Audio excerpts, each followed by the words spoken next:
side right here. Okay. Yeah. I hear, Well, there's room in the media room. Karen's still in the You guys kitchen. can all There's line some up. people in the kitchen. I know there's a couple patients in there. If you want to tell them we're getting ready to start. Yeah. I'd love to say it was something glamorous, but I did it doing dishes. Yeah, right. Oh. No, you know what? Women think that's great. Don't you get a lot more sympathy from I a said by woman saying I was if you doing say the that's dishes. what you were doing. The glass started falling, and I went to golfing, turn not really so fast much. and get it. And Yeah. And then if you'll notice what I did to kind of yours, did you notice? Okay, because that way we can end with. yeah, it was perfect. Okay. Yeah. I seem loud. Yeah. There's Sally. I'll talk quiet today. Karen, have you? There's the star. There's our Karen? star. Yes. Everybody wants your autograph, Sally. Talking. I heard it come up earlier. Okay, $20. Hello. Okay, perfect, perfect. Hello. Rocky. Oh my You're not coming God. up. Oh my God. What are you doing here? Karen. What? well, she's Oh, she's that's here for the right. gala. That's right. Okay. Yeah, You don't are I love it. awesome. A vision in red. Hug her after. You are awesome. Right?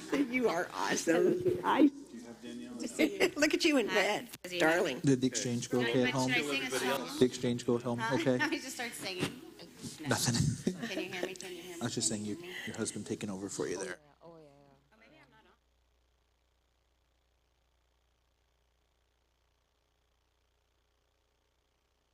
Like she's puking all day. She said, I can't do it anymore. You had to come back home. I have to be. So. Count to 5, Danielle. 1, 2, 3, 4, 5. 5, 4, 3, 2, 1. Oh, now I hear me. Kind of, yeah. Yeah. I think it's fine. Michelle says people online can hear, so. Okay. Well, Hi, everyone they might be online. hearing you through their microphone, so we need to make sure. Gotcha. So we're good?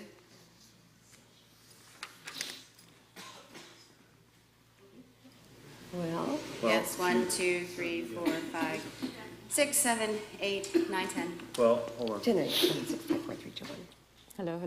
Hello. Oh, Jesus. Mine's not.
Okay, perfect. 1, 2, Perfect. 3. Go ahead and talk. Talking. Yeah, she's good. Yale went really well. Yale went well.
Good evening, everyone. Welcome to tonight's living room. Thank you so much to all of you in the room, those of you that are joining us online, and those of you that will come back and watch us either on Penn TV or the internet post live. Welcome, welcome. Happy Lung Cancer Awareness Month. We're very, very happy to have all of you here and to be able to bring to you tonight something a little bit different. We thought, how can we better explain to all of you live, and again, those that are going to watch post live, what it is we do. We work hard for you guys work hard for us. You bring us your voice here in the living room and through other avenues as we ask you, and you donate, you participate in our runs, and do we do a good enough job explaining to you what it is we do? So tonight is going to be us talking about the foundation of our foundation, and we're really, really excited to do that. Not everyone could be here from the foundation, so I think Rocky was going to put up a PowerPoint slide to show you who it is that's doing what we're doing and helping to get it all done. There's about 20 of us between both organizations, and we're going to talk about both of them and what each of them do independent and together. But 20 of us getting all of this really amazing stuff done. So with that, I'm going to start with Bonnie being the founder and the person who is sort of the visionary behind who we are and what we're doing. Actually, I'm going to step back. Sorry. I want to go around the room. I didn't do the around the room. Ooh, and I was, okay. So I'm going to back up a little bit and tell just a quick little 30-second story. So I broke my ankle, I don't know, 4 or 5 weeks ago. And so I was unable to be at the last living room. But I was online watching, and we forgot to start with the around the room. And I'm feverishly texting online, everyone, go do the around the room. And then I went and forgot. Anyway, so I'd like to start with the around the room. We have some out-of-towners. We have some new people. You absolutely do not have to share your story, but we definitely love to hear them. Other patients love to hear them, particularly those that are new to this group and new to this disease. And then we'll go to online and see if there's anybody on there who wants to share their story. And I'm, of course, going to pick on Karen because she came from clear across the United States to be here with us tonight.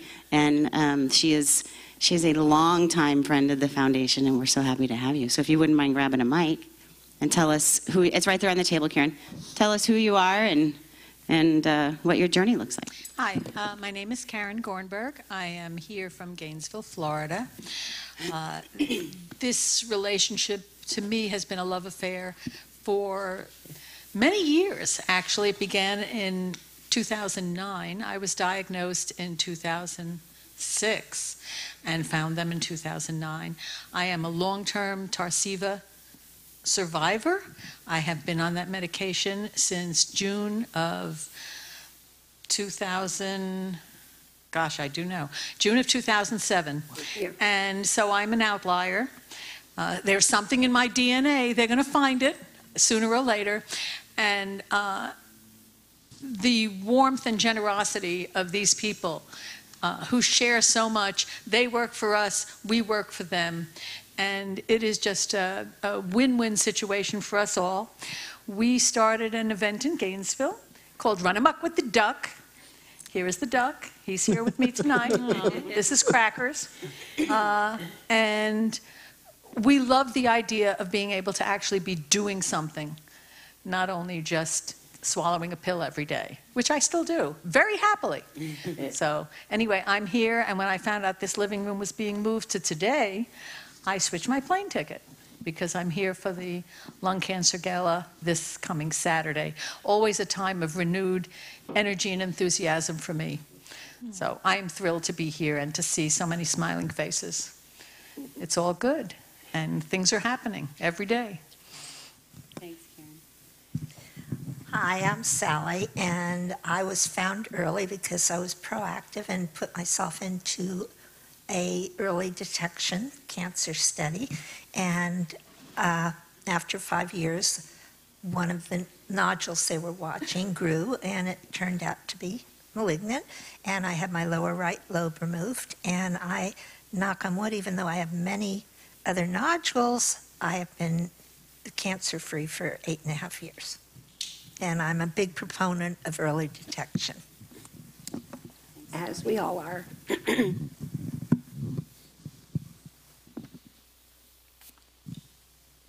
Hi, I'm Robin Suzuki. I'm new to the meetings, and I'm here because I have had loved ones touched by lung cancer.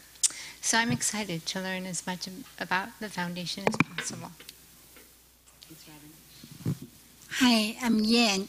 I'm here with my husband who diagnosed with lung cancer 3 years ago. Actually, almost exactly 3 years ago. So we were here, I think it's November 10th. We were the first time we here, November 10, 2014. So it's pretty much, yeah. And when you came, you were just diagnosed, right? Like, Yeah. Just even like a few days before, right? Yeah. Yeah, and 3 years later, look at you, right? Exactly, exactly. That's great. Hi, I'm Jordan, and I just found out about this event by watching an episode on cable that I stumbled across. And I was diagnosed last January, and I didn't have any operations or radiation, but I had chemo, which I responded to fairly well. And now I've been on Tarceva for about 2 months, and it seems to be working, but I'm due for a CAT scan, and I guess we'll take it from there. Welcome. You can you have a mic over there, yes, on the table? No? Yes. Yeah. Yeah, okay, there you go. Okay, yeah, okay. Hi, everybody. My name is Runlong, last name Joe. As my wife Yan just introduced, 3 years ago I get diagnosed squamous cell lung cancer, stage 3. So I went through a lot of tough time in the treatment and everything. But this organization, and especially Barney, personally give me a lot of information and support, encouragement, and I really appreciated all that. So there's a lot of things to tell, but for introduction purpose, I think I'm good here. And every time there's a living room, we either being online, watch, or whenever we can, we want to be here. The traffic is not very friendly, but we try to be here, see people that we really feel appreciated to be in person here. Thank you. My name is Fred Palmer, and I was diagnosed in October of 2013. I'm currently under immunotherapy, and it seems to be working.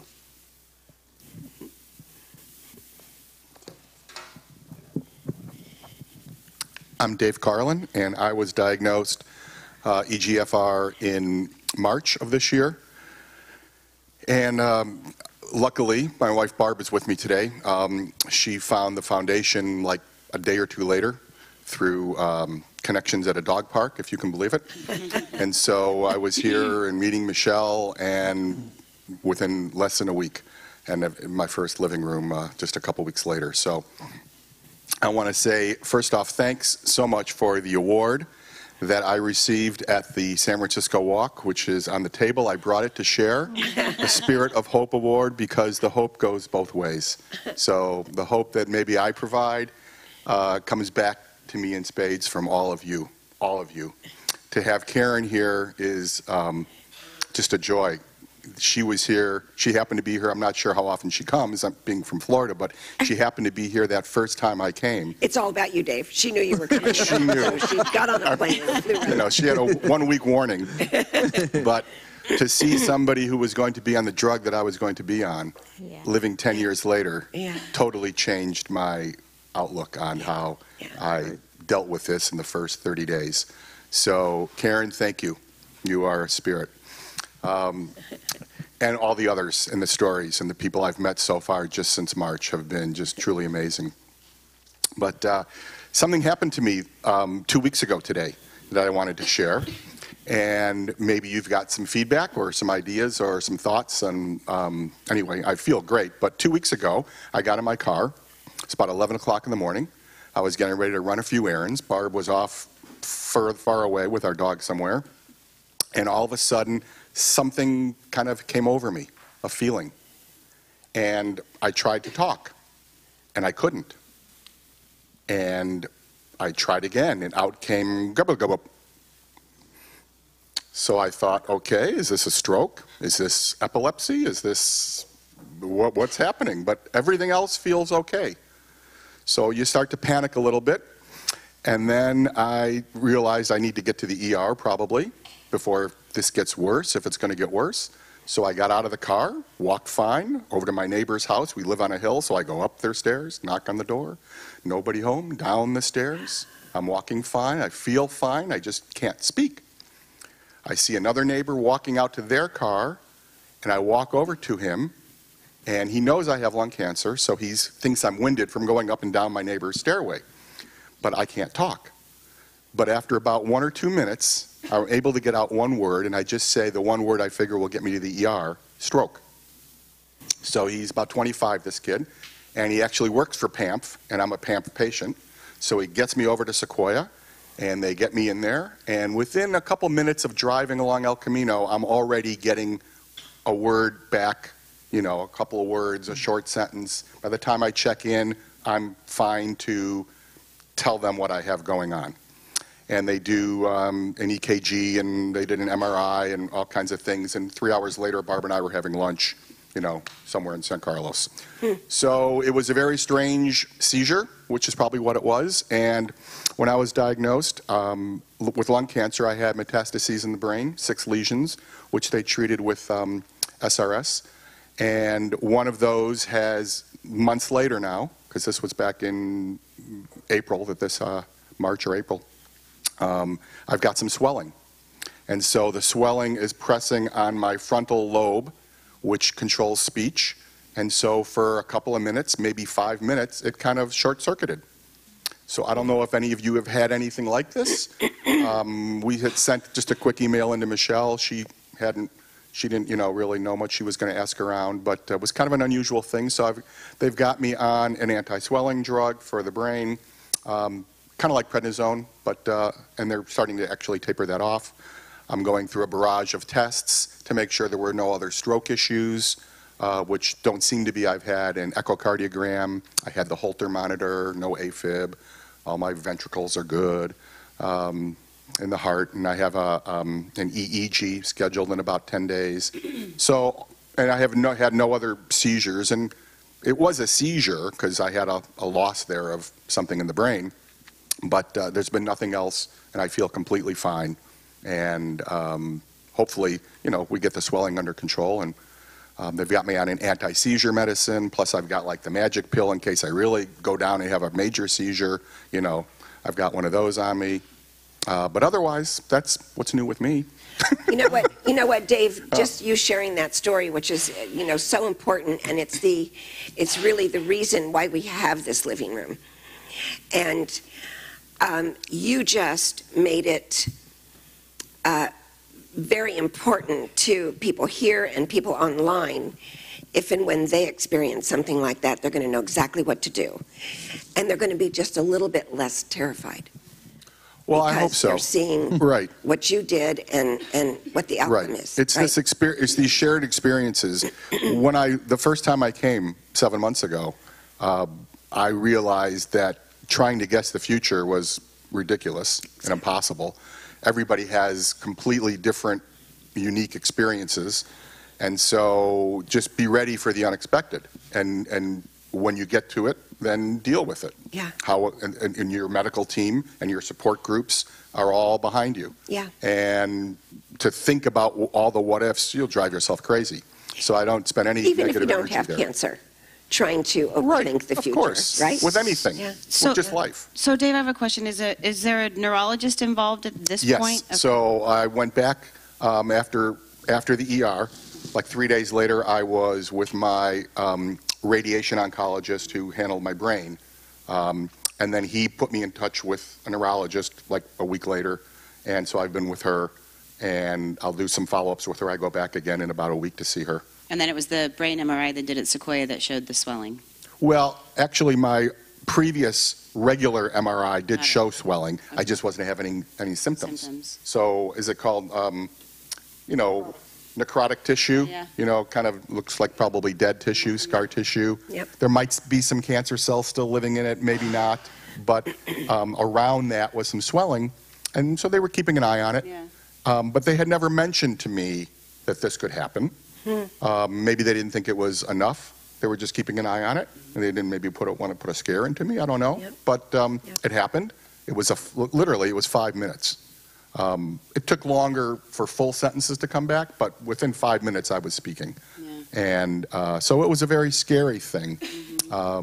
But, now it's good to know these things can happen and how to deal with the unexpected. Well, and I mean, it's not really irony, but I know that Dr. Marcus and others, quite often those types of any brain involvement, whether it be a lesion or swelling or something like that, is one of the first indications that, that something might be wrong, or symptoms of a lung cancer that ultimately come, whether it's vision problems or speech problems or those sort of things. So it would technically make sense that the swelling could do the same thing if it's pressing on just the wrong place. Correct. Yeah. Correct. And so the goal is, if you get the swelling down, then you don't have the issue, and then you should be seizure-free. Yeah. But I also could be on some sort of an anti-seizure medication the rest of my life. Yeah. Just like I could be on an anti-cancer Right. drug the rest of my life. Right. So. Thank you for sharing that, Dave. Yeah, and keep us posted, please. Yeah. I'm sorry? I think we really have to applaud this kind of conversation. This brings almost a sense of normalcy to a very difficult situation, and it brings a sense of fellowship and camaraderie to other people who are out there that are feeling alone and frightened. I just think it's wonderful. And the fact that you would share it, I get teary. I do. But I really do. I think it makes an incredible difference. Totally true. Yeah. Thanks. So I am the famous dog park wife. Right, the dog park wife. And I'm usually watching online, so it's kind of great to be here. But part of the reason is it's on a Wednesday and I can come, but it's also because, unfortunately, in Dave's current condition, he cannot drive. So now, I always say I'm not really his caretaker because he pretty much takes care of himself. Yeah. But I am his communications manager, and now I am driving Mr. Daisy. So Okay, that's my which is other not new job. too bad of a thing, right? And so kind of where we are right now is we just say that every time we think we have figured out what the new normal is, we were wrong. There's a new normal. Yeah. Yeah. So true. Wow. So true. Wow. Michelle, do you have anybody online? So we do. We have a lot of people online. Stephen's online. Hi, Stephen. And then Peggy has been watching and not signing in for the US, but she signed in and she's from Punta Gorda, Florida. She's Roswell.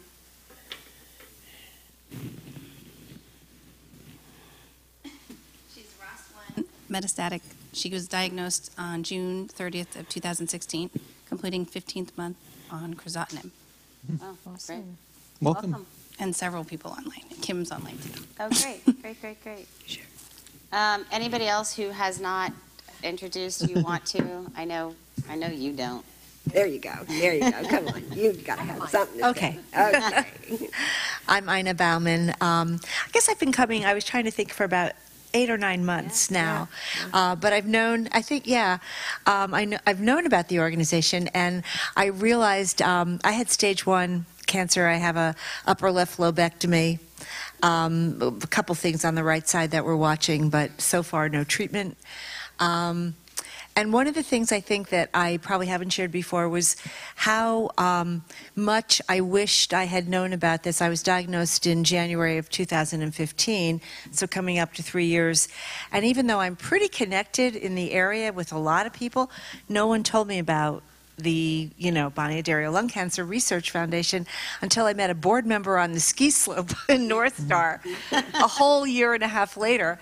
And so one of the things that I've been trying to do is distribute literature for you. And she's been doing a great job. Well, I have been doing a great job. Yes, no, yes, you're doing a great I job. started out a lot better than I have right now.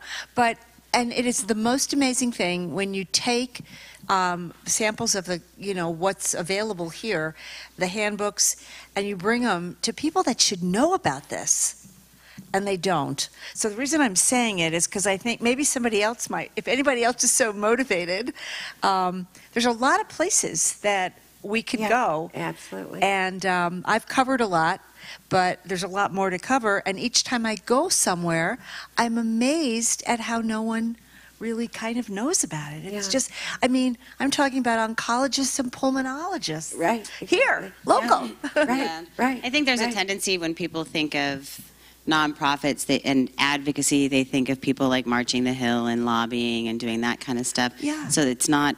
It's a matter of sort of reworking the way people think about the foundations that are out there that can provide support to patients. Right. And So I and think fund it's just research. such a great resource. And anyway, I love coming because I like to, see everybody, actually. Yeah. No, Thanks, you are doing a great job, Ina. Thank you. It's, One of the things we're going to talk about tonight is awareness, and that's a really, really big part of it. One of the things I didn't mention before we get into the why we do what we do is we've been around for 11 years, give or take a few months here and there, and we've raised around $30 million. That roughly 90 cents on each dollar goes right back out the door to support our mission. So patient program services, education, and research. We have I'm doing the whole pat on the back, 4-star rating on Charity Navigator, and we have a platinum rating on GuideStar, and we're the only lung cancer foundation out there that has a platinum rating on GuideStar. So we're really, really proud of how smart and responsible we are with your money. Thanks.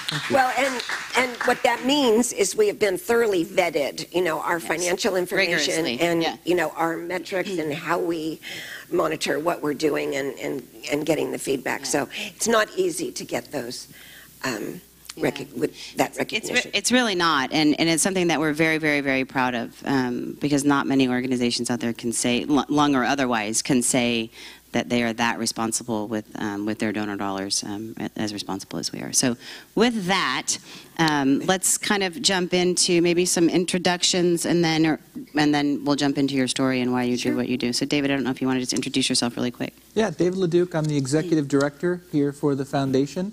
I've been with the organization a little over 2 years now, so this will actually be my third gala, which I'm excited about. So, yeah, should be fun. Great. But David comes with a lot of experience in lung cancer. He used to be with Free to Breathe. And so... We'll talk a little bit about that, yeah. Right, okay, great. Yeah, okay. We didn't steal him or anything. Yeah, we didn't steal it. We tried. Okay. Hi, everybody. I'm Guneet Walia. I am the Senior Director for Research and Medical Affairs, and I work across both our organizations, ALCF and Alchemy. And that's me.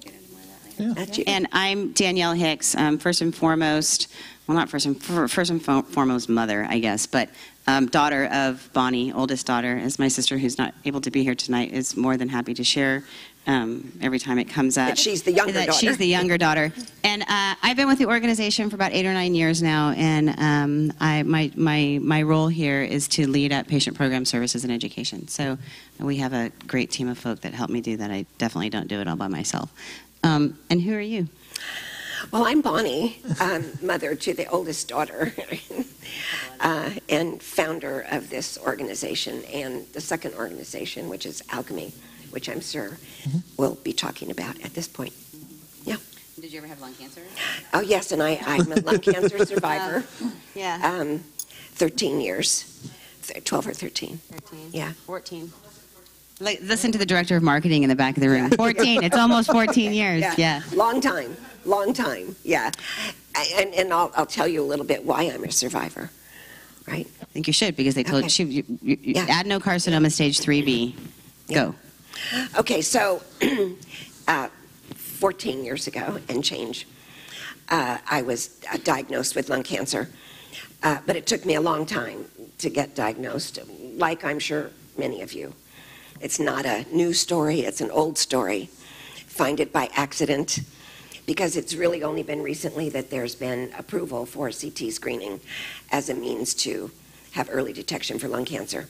but it's still not optimum. It still isn't offered to everybody. But all that being said, I was diagnosed.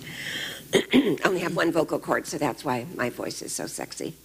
My husband thinks one vocal cord in me is an asset to him. So, all that being said.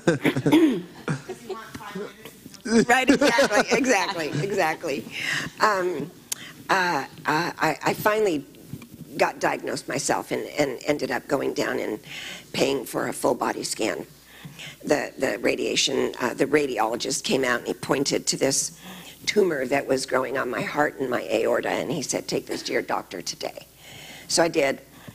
Long story short, I'm going to minimize, this whole thing. Failed biopsy, offering exploratory surgery. That didn't sound good.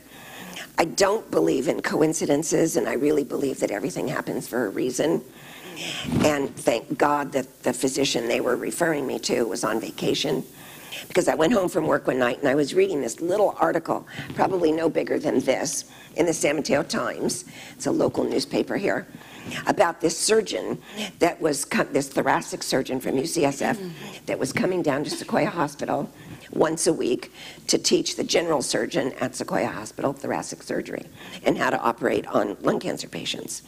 So I looked at that and I said, that's who I need. I just knew it. I knew it from reading that article. So I made a few phone calls, and the pulmonologist from the hospital told me the next day, go get your scans, bring them to me, and I'll walk them around, and we'll see what we can find. So she took them to one major academic center down the road a piece that said there was nothing they could do for me. The tumor was on my heart, and it just was going to be a matter of time.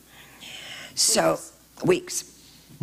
So she took it up to UCSF to this magical surgeon, and I got an appointment with him, and he said, Bonnie, what do you expect from me? What do you want from me? And I said, if I'm going to die, I don't want it to be because I did nothing. I'm going to challenge you and tell you that I want you to throw everything you have at me. I don't care how toxic it is. Do whatever you can possibly do to keep me alive. So he said, okay. He said, this can be a challenge. He said, but here's what I have to offer. We'll do, lots of chemotherapy and lots of radiation all concurrently at the same time. So I had carboplatin Taxol every Friday and radiation Monday through Friday for a long time. Finally got back a scan that the tumor started to pull away from the heart, and he said, okay, I think we can go in and try to get this puppy out of there. So after a really long surgery, multiple, 14 hours, vascular surgeon, heart surgeon, and thoracic surgeon, and then radiation while I was open in the operating room, targeted radiation. I'm here. But during that time, I got on the internet, because we're going to get around to why we started this foundation. And I started to read a lot of, really not good information. And none of it was encouraging, none of it was inspiring, none of it was, and you all have to remember, and I highly advise that you don't get on the internet, because once information gets on the internet, it never goes away. So there was a lot of information on the internet that was 20 years old and 30 years old, and none of it was good. So then I discovered that the survival rate for the top 3 other cancers, breast, colon, and prostate cancer, were in the 80 percentile and 90 percentile, especially if caught early. And I thought, why is lung cancer 15%? Because it was only 15% when I was diagnosed. So then I discovered there was a stigma about lung cancer, that only smokers get lung cancer, and oh, by the way, you brought it on yourself, so therefore you're not worthy of research dollars to cure this disease. Well, then I just got plain mad. That just really pissed me off. And I thought, who on earth is making these decisions? You live, you don't live, you live, you don't live. So I made a promise to myself when I was in the Barco Lounger getting chemotherapy, that if I made it through the knothole, I would do something about the injustice in lung cancer. The fact that there was very little funding for research and very little. In 1971, Richard Nixon declared war on cancer. But the war on lung cancer really just got started about 2 years ago. So here we are today. The survival rate is now almost 18%, cloning in on 18%. But more drugs have been approved in the last 2 years for lung cancer than in the last 4 decades. So amazing progress is being made. Amazing research is starting to happen. We still need more funding. We still need to get that up comparable to other cancers. And our message is anyone can get lung cancer. Anyone with lungs can get lung cancer. 80% of all the newly diagnosed patients either quit smoking decades ago or never started smoking. So, and more and more and more, never smoker, never smoker, never smoker. So I think we're starting to chip away at that stigma as well. I just want to make a comment about the stigma because it infuriates me as much as it infuriates you. Even if it were true, and we've already stated that it's not, that only smokers get lung cancer, so what? Number one. Exactly. But number two, you know, statistically speaking, out of 100 plus solid tumor and blood cancers, never smoking lung cancer is number 6. So even in the folks who should not be stigmatized for any reason whatsoever, even though nobody should be, it's the 6th largest cancer killer. It just makes 0 sense. Yeah. But lung cancer is not the only disease that has had stigmas. Sure. You know, diabetes. You know, I'm going to ask you all a question. What do you think the #1 disease is that is related to smoking and tobacco? Heart disease, #1. #2, vascular disease, and 31 cancers are associated with tobacco products. That is published in the New England Journal of Medicine. You can look it up and you can see it. So, but there have been other, AIDS. Look at what happened with AIDS. Because people pulled together and they marched on Washington and they said, no more, no more. But it took little Ryan White, when he was 12 or 14, to be diagnosed with AIDS, and that's when they realized that you could get it through a blood transfusion and other ways. So, you know, those things are happening as well. We just recently did a big event in Washington, D.C. last week, and that was David went out to speak there. Things are happening. So there's nothing but going this way now. We are on the way to be up to where all of those other cancers are, and I'm really thinking very positive about those things these days. But that's really what started all of this, for us to do this. Agreed. Yeah. So some of the things we're going to talk about is some of the barriers and how we, from the very beginning, took a different approach, or at least we think we're taking a different approach, to tackling this disease, be it stigma or otherwise. And we're going to talk a little bit tonight about some of the barriers that we identified and how we're trying to fill those gaps. And please, we by no means think that we are doing everything the only and the most perfect way there is to do it. So we would love your input and feedback, particularly from the patient perspective and the caregiver's perspective, on how we can do it better. We're always striving to do what we do better. And I'm going to start a little bit in the patient, the programs and services that we provide space. And I'm going to ask everybody else to chime in if I'm forgetting to mention something. And Stephen Young is online. He's the president and COO of Alchemy, which we're going to get to a little bit later. But from a program perspective, when I first started here, literally the only program we had was navigation. And it was me. It started with my mom. And then when I, talking to patients slowly, a patient here, a patient there, and then I came on board, and then we were both talking to patients and really filling. I'll correct you there. Okay. We had awareness and early detection before navigation. Oh, maybe. Yeah. Go ahead. We had the Stuff in the buses. The buses. That I've heard about. But we were buses. still doing navigation at that time. Mm. Yes, I scan, all that. We were still talking to. I think maybe it was simultaneous. Yeah. Yeah. Okay. Yeah. We moved. Well, anyway, it doesn't really matter. Yeah, it's splitting hairs. But support for patients.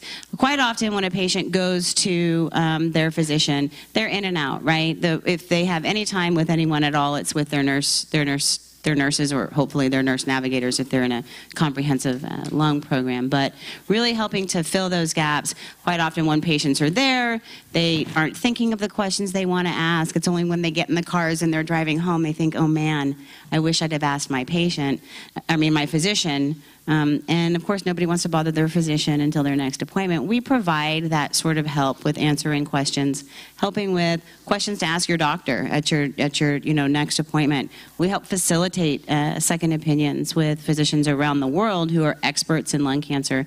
And Michelle has been doing that for, how long have you been here now? 4 years. I can't remember anymore, but Michelle was doing it for 4 years, and then we just hired a nurse navigator out of Tennessee. Her name's Kim Parham, and she'll be here Thursday or Friday this week. She's out east this week to help to scale and grow that program.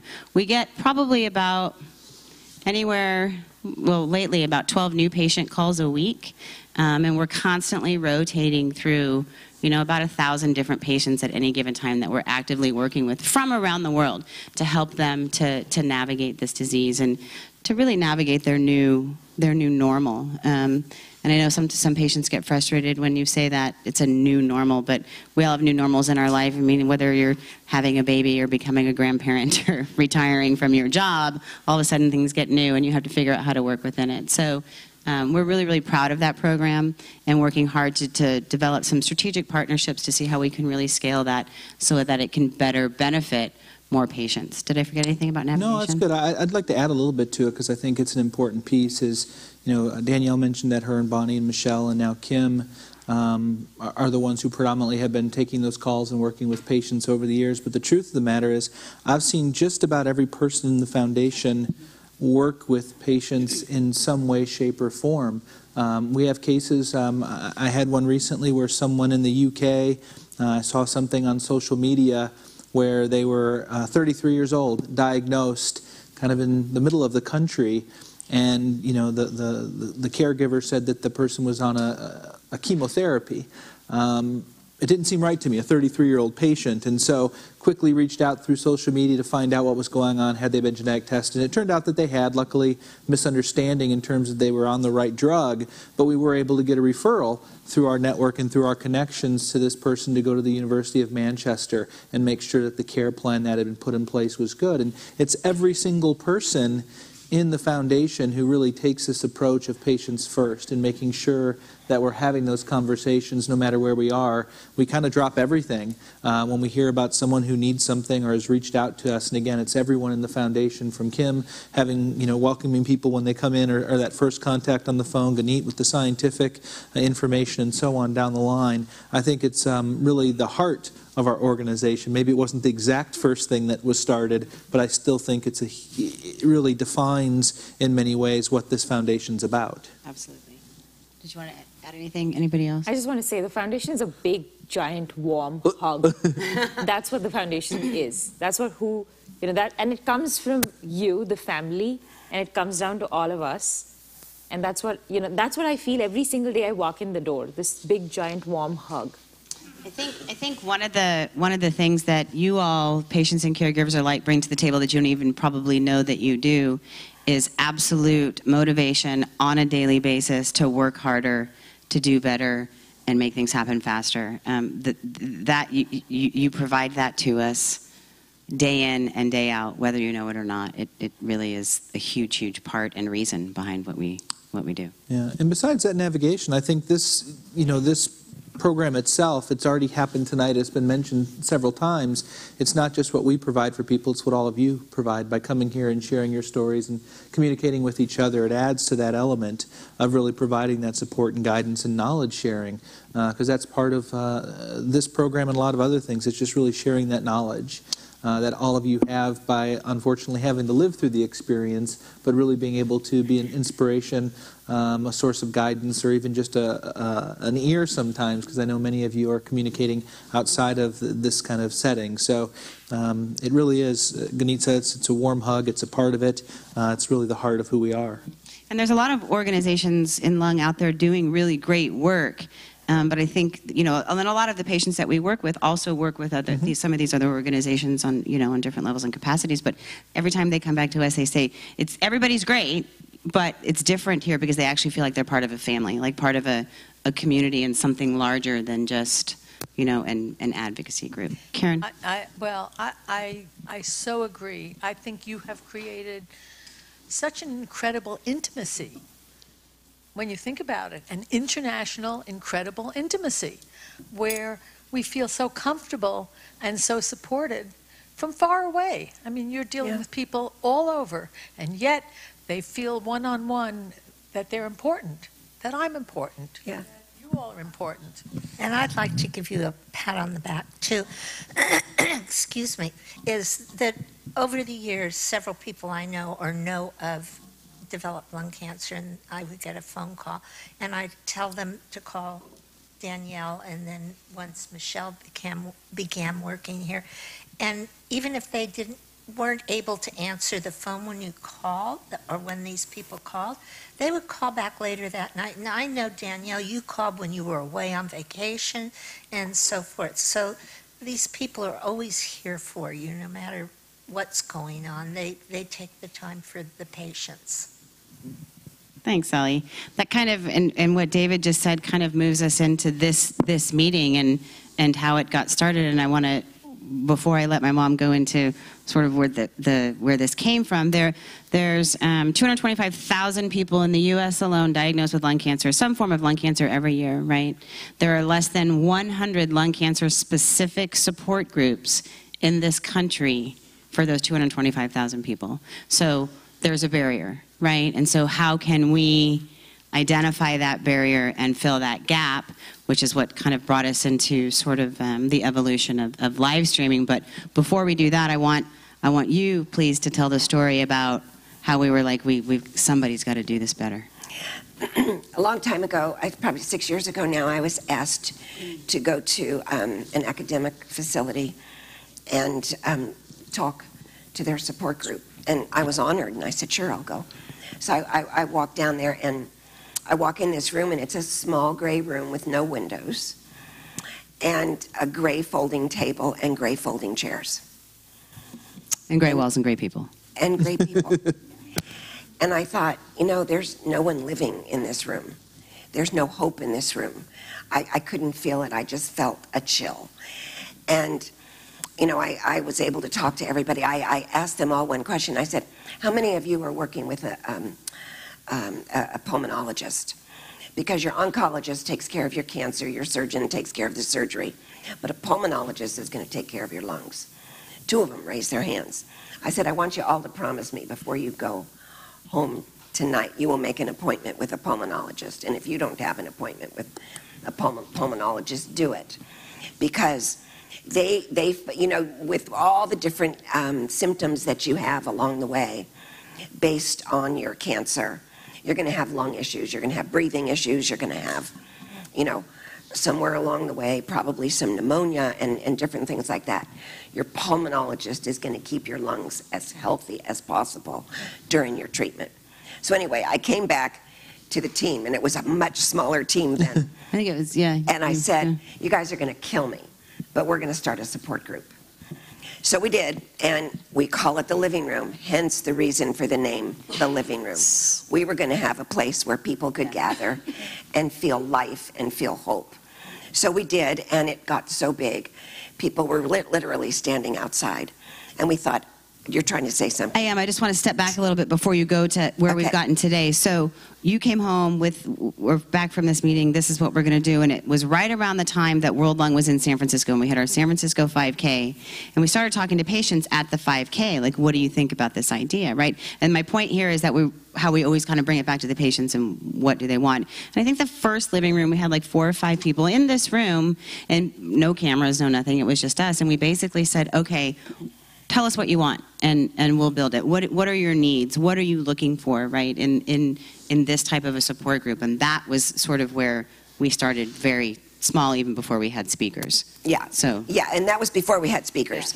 And then we decided to invite a speaker every month to our living room. And we don't have one here tonight because it's a different living room, but we have an oncologist, we have surgeons come in, we have pulmonologists come in, thought leaders from around the world to explain everything and anything about lung cancer, research, whatever.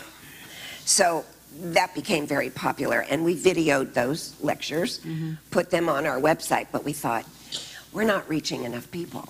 We're just reaching some local people, which is great, but with the number Danielle just gave you a few minutes ago about how many support groups for lung cancer there actually are in the entire United States, it's like, we need to do more. So Danny, who works for us, I'm sure a bunch of you know Danny, at the time was doing political interviews, and still is, at night on Penn TV. So she said, well, if you want to make this bigger, because we couldn't possibly replicate this in zip codes all over the United States, it wouldn't have been cost effective. We would have never been able to afford it. She said, we'll get Penn TV in here, and they'll broadcast it. And we said, okay, so they came in, and they're still here today. Look at them. And we're on YouTube, and we've reached 142 countries. 144 right now. 144. Danielle is here, just so you know, to correct me, no matter what I say. 2 more countries. but it's, and I'm your daughter. So, and she's my daughter, which is also a really good thing. But look at that, innovation. How could we do this? Because we didn't have the money to replicate this all over the U.S. It's awesome. It's absolutely awesome, the people we reach. I got a call from a young girl in Prague, and she said, my mom has lung cancer, and I heard you talk about getting second opinions for patients. Can you get me a second opinion for my mom? And I said, I'm going to call you back. So I called the International Association for the Study of Lung Cancer. Fred Hirsch runs that. I said, Fred, who have we got in Prague? He said, oh, Bonnie, it's Dr. Rafal. Here's his email. Just email him. I emailed him. I said, Dr. Rafal, I know you don't know me from Adam. Fred Hirsch gave me your name. He said, Bonnie, I know who you are. And I said, I need you to give a second opinion to a patient. He said, here's my telephone number, my cell phone number. Have him call me. I'd be happy to see her. Yeah. Prague. Yeah. 45 minutes. And that's the beauty of our navigation services, right? But the living room, one of the things I think, another accessibility, because we know when you spoke about the key opinion leaders from across the disciplines that come in and talk about different aspects of the disease, most patients don't have access to those physicians, and primarily from the academic centers, if I didn't already say that. And for 2 hours live every night in this room and online, each and every patient has access to these doctors to ask them your personal questions, right? Regardless of whether or not, because I've had patients say, oh, I don't want to make it be all about me. Well, it's not just all about you. I mean, Dave just asked a question that pertains to someone else, and we're not going to know that unless it's put out there, in this world. So it really provides access to these key opinion leaders that you wouldn't otherwise have. And then this meeting is edited down into 25-minute sort of high level what you need to know most. What's the most important information to come out of whatever the topic was, and then it lives in our video library, subtitled in Spanish and Chinese, because language is also a barrier when it comes to understanding medicine and care. So. That's just another little point out, and it is 144 countries. I'm really proud of 144 countries. That's great. That's great. And we've had over 900,000 views in these 144 countries since we've been doing this. So the need for this is huge, and it spans far and wide around the world. So we just have to figure out how to get people in San Carlos know we're here. And well, and you'd be, we talked about Peninsula Television and Danny, kind of spearheading that whole plan, but they have been an amazing partner with us. I mean, they really, really have. Not only do they come out here tirelessly, even when we change the date on them, and they might have something else going on, but we work with them on other projects, whether it's PSAs or voiceovers or things like that we need to do, and they show this program post live every month on Channel 26, and we've had several patients come back and say, hey, you're the cancer people on TV, right? Danielle We're and like, I were "Yeah." having dinner in Half Moon Bay, and a lady came up and said, "You're the two cancer ladies, aren't you, on TV in the middle of the night?" And I said, "Yes, that's who we are. Yes, we are." So I want to... Before we leave that, Danielle, I just want to say, one of the things Bonnie had mentioned earlier, I was with a different lung cancer organization.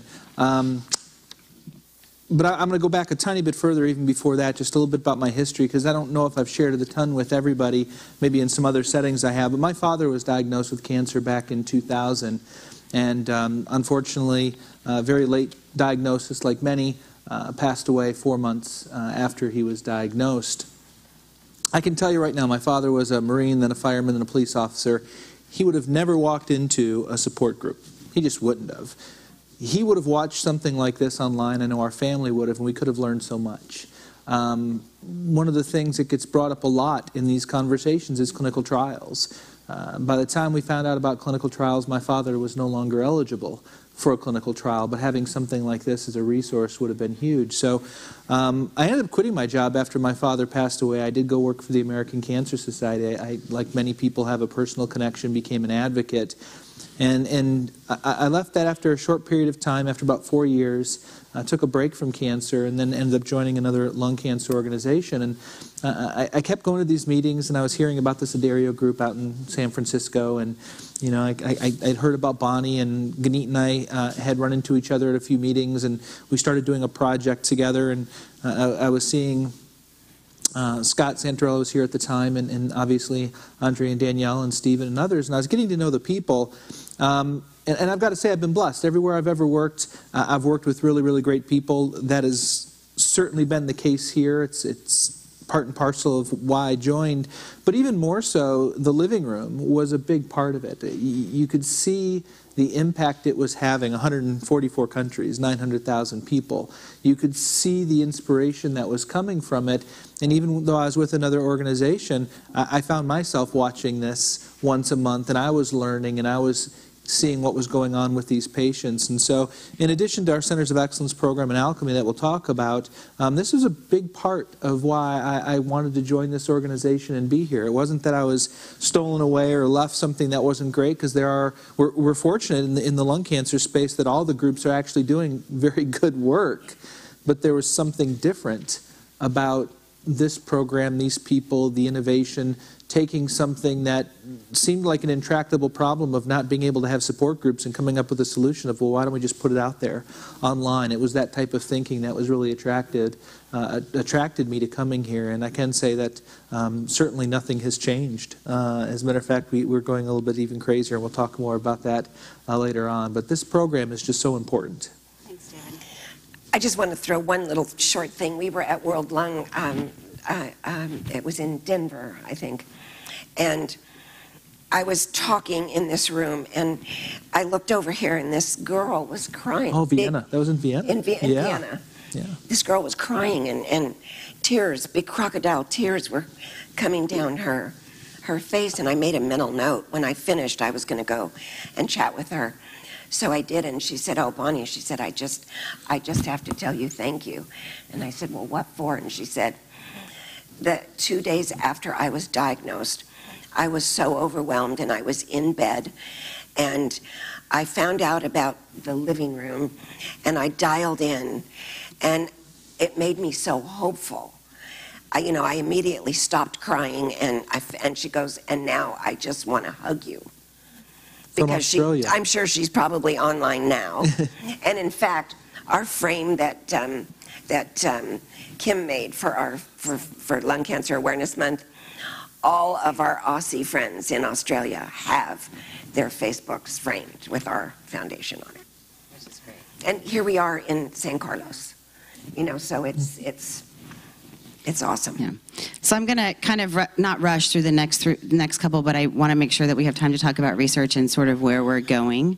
But one of the things that mirrors the living room is our patient education handbook. So Navigating Lung Cancer 360 Degrees of Hope is an A to Z, what you need to know most. And for those of you who may not be aware, other than the fact that it's also available in Chinese and Spanish, it's digital print.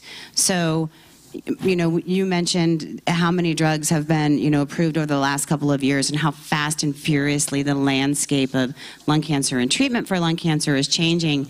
As that happens, we're able to upload that into the, let's create space, you don't need to know that, but we're able to upload that information right away so that the very next book that goes out the door, it has current and relevant information. And this was, the gap identified here was actually at World Lung in Amsterdam, when I was running around feverishly trying to find good quality, comprehensive education materials to bring back here to hand out to our patients, and they just didn't exist.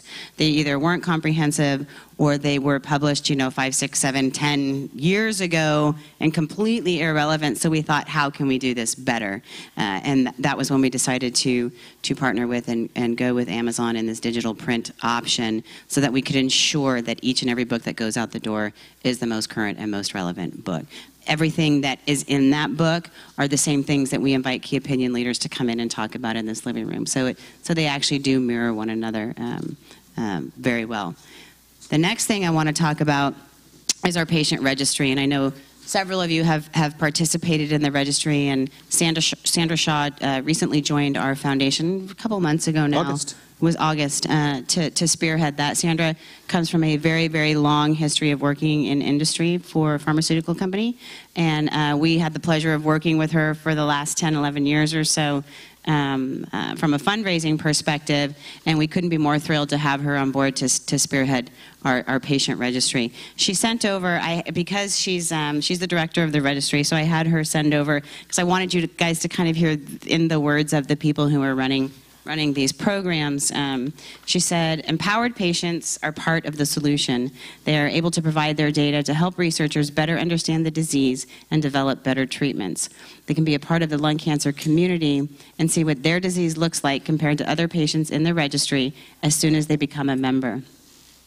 And then from an education perspective, with patient consent, ALCF is able to disseminate relevant information directly to the patients, and soon to be launched the clinical trial matching service. So it really is taking all of your information, trying to find, commonalities, what's the same that nobody's tracking all in one place, what is this potential for this N of 1 stuff, for what Dave was talking about. If Dave's not telling somebody and we're not putting that somewhere, how do we know, that there's not somebody else out there with the same problem that we can then go look at? So the registry is a great place for us to be able to do that. Karen? I have a real question about that, and actually I actually bought a stack of stuff with me tonight. When you say patient registry, what do you want? You can't take the discs. You can't take copies of the disc. So I have many reports from the radiologist. What is it that you're looking for people? If you would tell people what exactly you're asking for. That's a great question. So the registry, the baseline survey as it sits right now, begins with, general demographic information, who you are, so on and so forth. We start with what your symptoms were, how long it took you to get diagnosed, were you diagnosed with something else prior to lung cancer, how long were you treated for that, once you were diagnosed, what type, all of that sort of thing. Then we can take up to 6 different lines of therapy, right? Bringing you to where you are now, what treatments you've been on, so on and so forth, molecular, markers you may have tested positive for, that sort of thing. And then we're able to follow you longitudinally. Right now, there is the ability for you to be able to upload right into your profile any and all records you want. So if you wanted to house your pathology or your CT scans, that sort of thing, you can pop it up into your medical records section and download it there yourself.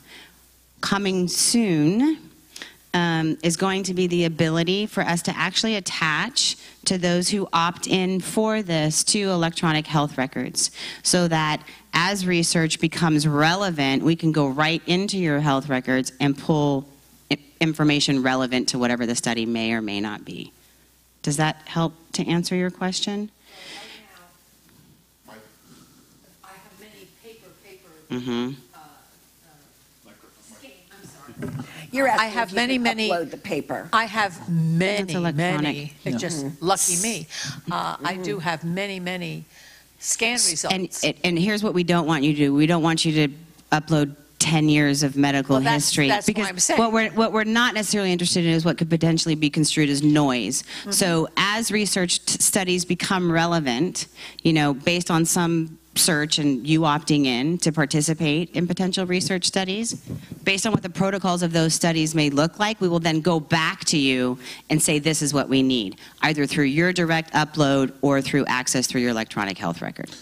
And it can also potentially, Karen, be used, say suppose if there's a study that's looking at super responders like you, right? If somebody wants to do a study on super responders to Tarceva, what is their genetic composition? Why do you respond so beautifully well to Tarceva? At that point, probably we might want you to go back and, share everything. But that's going to be very study specific, very, specific to the question that needs to be addressed. And it's good to have, information on the fact that you are a super responder, which will come through the baseline survey that you answered. So when, say suppose 2 months from now, we have somebody who wants to do that study, we can easily go back, reference the baseline survey, and pick the patient specifically who'd be best suited to participate in the study. I thought that you had mentioned that there was somebody doing like an EGFR study, that there was somebody here who was at the last living room that was particularly gathering the EGFR patients to do. So it's a little different than the super responders, Yeah, right? no, that was separate. That was inherent. Yeah. Yeah, so that was a study that we're running through Alchemy that probably will be brought up later, that is looking at people who have T790M resistance, and they were looking at family histories with those folks and then doing cheek swabs and checking for germline mutations to see if they could identify risk factors for EGFR. That's separate from the study, although we're going to be finding patients for that study using the registry. So people who are EGFR, one of the questions we do ask is, do you have a family member with a history of lung cancer or in there? And then we have a follow-on questionnaire that'll help identify patients to go into that study. So it's a combination of our baseline that's really to what Danielle was alluding to. It's more of an informative survey, right? It's starting to figure out where these groups of people are, what's going on. Ganit's point is very well taken then, that what will happen is based on the trends that maybe we're seeing or what's going on in the research field, we'll build really specific studies as follow-up, and then we'll go back to those patient groups and say, here's what we need from you, here's some more questions. A great example is we already have almost 40 people in the registry right now who are on immunotherapy, and we now have 2 researchers we're working with who are putting together a patient-reported outcome survey or study for patients on immunotherapy. Very specific, and so we'll go back to those patients now and say, here's more information that we need from you. So it's that informative survey. There may be an opportunity to start uploading documents pertinent to what the researchers are looking for, but this registry is a great place for us to start just identifying those trends. I would love to do something on the super responders, and we can go in and query the database and say, okay, who do we have who's been on the same targeted therapy for 5+ years? All right, let's go back and find out what's going on with those folks. And you can also see what other people with your same mutation status are doing. And, look at it in a graph and say there's, 42 EGFR patients and they're on various different therapies and so on and so forth. So it helps you, have a conversation with your physician about, well, I see a lot of the EGFR patients are on blah, blah, blah. Is that an option for me? This could be a 3-hour living room. I know, it could be. I know. Go ahead, Sally. Yeah. Well, you mentioned the electronic medical records, and if people are in more than one system, are you able to access As long the as they're one different? of 2 systems. Yeah, right Pardon now. me? Yeah. Two systems right now, Epic and Cerner. They're trying, our providers working on that right now. Electronic health records are a challenge because even though they may be on Epic and Cerner, every hospital system modifies it greatly to fit their needs. That's been the big challenge for making this work the way we would really like it to. And it's not just our provider, that's across the spectrum that everybody is having these challenges. It's everywhere. Even the providers struggle with it. I'm going to say it's very similar to Microsoft, and if somebody's sending you an Excel spreadsheet from the newest Microsoft and you've got version 10 ago, you're not going to be able to upload it. I mean, it's a problem for, you It know, is. it's a technology problem. But you know, the bottom line, having a patient-driven registry is really a beautiful thing because, you know, a lot of the academic centers and others are creating registries as well, but they don't talk to each other and they don't share. Our registry is going to be an open book to help accelerate research and do more innovative research projects so we can get really specific, like, you know, a great responder like you are, or resistors, people that are only taking the drug for 3 or 4 months and it stops working. Various different things to really customize research, smaller research projects where we get a lot more information. Yeah, I think that's a really good point about the open source shared, you know, resource. And also, it's different than other typical registries because of the ability to follow patients longitudinally. In other words, it's not just a point-in-time piece of information that I need for one project, right? We're able to come back and filter and reuse. Because what happens in the ones in the academic centers and others, if the patient moves to another city or another state or whatever, their information moves with them. They don't stay in that registry. So this follows the patient everywhere. So I want to just finish up on a couple of other programming things and talk about events and then move into research because we've got 50 minutes. I know. So access to care is an issue, right? And this is where our Center of Excellence program and some of the research and the awareness that we do comes into play. So our Center of Excellence program, the barrier identified is that 80% of patients are seen in the community setting. Quite often, more often than not, community physicians do not have the luxury that an academic sort of center might have, especially if it's a teaching hospital, to attend disease-specific meetings, right? CME and disease-specific areas. So if I'm a medical oncologist in a community setting, I'm literally treating whatever walks in the door. And you heard me say earlier, there's over 100 plus solid tumor and blood cancers out there. So the expectation that a community physician is going to know everything there is to know about every cancer out there is, I don't actually think fair, for one. So our Community Hospital Center of Excellence program is really developed and rolled out and executed to try and identify cancer centers around the country that are providing comprehensive multidisciplinary care to their lung cancer patients. So they have an A to Z, starting with screening, running through proper upfront diagnostics, treatments, survivorship, and then help to drive patients within those communities to those centers. One of the things that's really unique about it and Leah Fine, who I think some of you may or may not have met before, she's the director of this program. She's actually working this program on the East Coast right now, which is why she's not able to be here to talk about it. But she's run an impact study, so we collect metrics on this, not only for proof of concept, but what's working and what's not. You know, just because someone says they're doing it doesn't mean they're doing it as well as maybe they could do it. And it's really generated and created this community, if you will, where there's this shared learning opportunity between the physicians at each of the centers. We have 19, 17, 18, 19, 19 I think, as of and yesterday. 20 will be joining really soon. Yeah, on board right now and scattered sort of throughout the country. We plan on growing this program, and the goal is that regardless of where you may be diagnosed in this country, is that you're within a 1 to 2 hour drive, if you will, of any of these centers of excellence, so that you can be assured, whether it's for a second opinion and then to come back to your small town and be treated by your local physician, or because it's someplace that you like to go for treatment, you can be assured that you're getting state-of-the-art care similar to what you would receive, if not exactly like what you would receive in an academic center. So I know I'm kind of rushing through the COE program, but I really want to be able to get to research and certainly to alchemy, because we haven't even touched on alchemy yet. And I don't want to bore people too much with the programming thing, so I'm going to end. Do you have a question? No, I'm just checking. Oh. But if 80% of patients are seen in the community arena, there aren't enough academic centers to service all of those patients. There just aren't.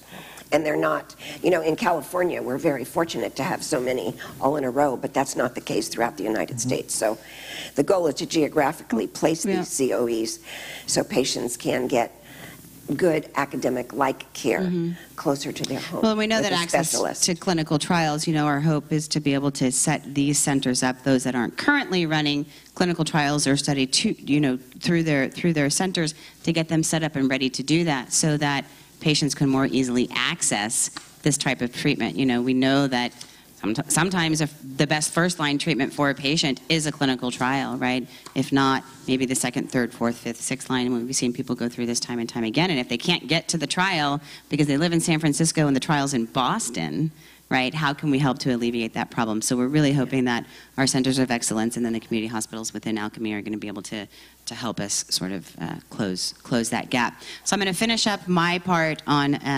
events. And just let everybody know about the great work that our events team does. In 2017 alone, not including the gala, they've raised over $1 million. We have our national 5K program in Los Angeles, Arizona, Sacramento, Dallas, San Francisco, Gainesville, Florida, Hollywood, Florida, Chicago, Philadelphia, and Spartanburg, South Carolina, and that is growing. We have an endurance program where we have bibs that we purchase and people can go out and raise money for us. At the Tinkerbell Marathon, the United Airlines New York Half Marathon, the Berlin Marathon, Chicago Marathon, Healdsburg Marathon, New York Full Marathon, and Tough Mudder. So we've really, really ramped up the endurance program and are having a footprint in some of these, especially things like the New York Marathon and the Chicago Marathon, some of these larger. We get a lot of exposure through there. We have Lily's Lights, which is a kite flying event in South Florida. And then, of course, golf and our gala, which is coming up this Saturday, which is our largest fundraising event of the year. So our events team has a huge impact on everything we do, generating an awareness, bringing things to lung cancer patients and caregivers that you typically are used to seeing in other cancer spaces, whether it's a 3-day walk here or a bake sale there. It's not as often that you see something specific for lung cancer patients where they can really get out there, meet other patients, have a barbecue and a picnic, and just kind of forget about everything for a day and be part of something bigger. So huge kudos to the events team. So with that, I'm going to turn things over to Ganeet so we can talk a little bit about research and the innovative way that we approach research. And you've heard us say in the past, what we don't want to do is fund research the same way that everybody's been funding lung cancer research for the last 50 years because it's not working, right? Yeah. And because the funding is so limited, we have to be smarter about who we're funding and what we're funding. And Ganeet has been here for a few years now and has really, really helped us to develop our research program. And with the team, I think we've got some great things going on. So Ganeet, do you want to talk a little bit about some of the stuff we're doing? Yeah, absolutely. So, I'm going to keep this brief, and I want all of you to take this back with you. When you think about ALCF and you think about the research that we do, just two words. One, collaboration, and two, innovation. That's how I hope you remember us and the work that we do, specifically around research that ALCF funds and Alchemy runs. So what do we do here? And I'm talking about both organizations, the Addario Lung Cancer Foundation, ALCF, and the Addario Lung Cancer Medical Institute, or Alchemy, ALCMI, Alchemy. When Bonnie started this, and we've had several discussions around this, the biggest problem that we've seen is that all this exciting, cool research is happening, but all of this research is happening in these individual silos in these bigger academic centers, and they all want to hold it close to their chest because they want to publish it, they want the name and fame with it, and by the time that it translates to the patient, it takes several years. So we wanted to change that. We wanted to spur collaboration. We wanted people to break these silos, come together, work together, and with this sense of urgency in doing it right now. And Bonnie and the team, before I joined, we've been funding research ever since 2000. Yeah, from the very beginning is when. 2006. Yes, Bonnie. The team's been funding research at UCSF. Basically, actually all over the world since 2006. But we decided, we really need to do something differently so that we can have an impact on patient lives today. Because typically, how a typical nonprofit research program works is they invite applications, they send the money out, the research is happening at a lab, which might not translate into the clinic in the next 5-10 years, right? That is a typical nonprofit research funding paradigm, and I can say this because I've worked in the oncology nonprofit space for a couple of years before I came here. But we decided to change this on its, completely turn it on its head and do something differently.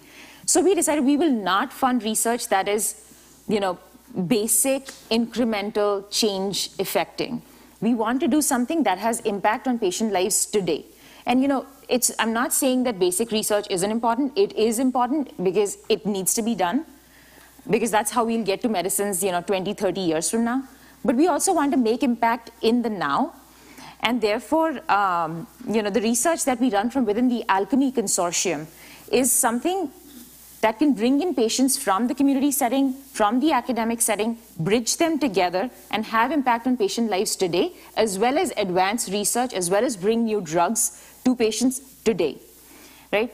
Now, I'm going to change focus, shift gears, just talk about the ALCF side of things. We give out individual research grants. We give out research grants to teams of investigators, but all of this is focused on multidisciplinary research setting, in the sense that how do we bring in people who are working in these individual silos? How do we bring them all together to do research together? And one of the examples, I can give you an example of a research grant that we initiated that is, again, very unique, very different. This is something that we call YITA, Y-I-T-A, or the Young Innovators Team Grants. So what typically happens is when research grants are given out, they're given out to these top academic folks, senior investigators who've been doing this for a very long period of time. They decide, how this money is going to be used. And I'm going to sound very politically incorrect here, but most of the research is actually done by these younger, super enthusiastic investigators who are ambitious, who want to get things done. So we decided, how about we fund these investigators directly, right? And instead of having them work individually, having them come together in teams, preferably across institutions, not just limited at their institutions. So we said, we'll give you funding, we'll give you $500,000, but we mandate that you work across institutions. You put together teams with people that you've never worked with in the past, right? So we are kind of pushing them, we are giving them the carrot, but we say, you work in teams, you work in multidisciplinary teams, come up with proposals that will impact patient lives today, and we'll fund you. And we've been doing this, and we've had amazing impact. Research that we funded through the YITA grant program has led to new clinical trials, has led to some very new, very exciting developments in small cell lung cancer, which is considered the second, third cousin, because there's literally nothing has changed in the past 3 decades for small cell lung cancer. And the research that we funded at Sloan Kettering, at the Fred Hutch, is impacting small cell lung cancer today, in the now. So that's one of our programs. I'm going to share another one of our grant programs, just to give you all a flavor of this, the kind of things that we do. We have this very innovative, very cool funding mechanism that we call crowdsourcing. So why do we want to do crowdsourcing? Now, there are several problems that have been plaguing lung cancer research and clinical medicine, and the same people have been trying to solve these problems for a long time, and we still don't have the right kind of solutions. So we thought, how about we injecting, fresh new ideas, innovative thinking style to all of this, and bring in folks who are typically not affiliated with the lung cancer research and clinical medicine space, and have them come into the field and have them solve problems that have been plaguing lung cancer research for the longest time ever, right? And that's why we decided to do something in a crowdsourced way, having the intellect of the crowd solve problems in the lung cancer space, right?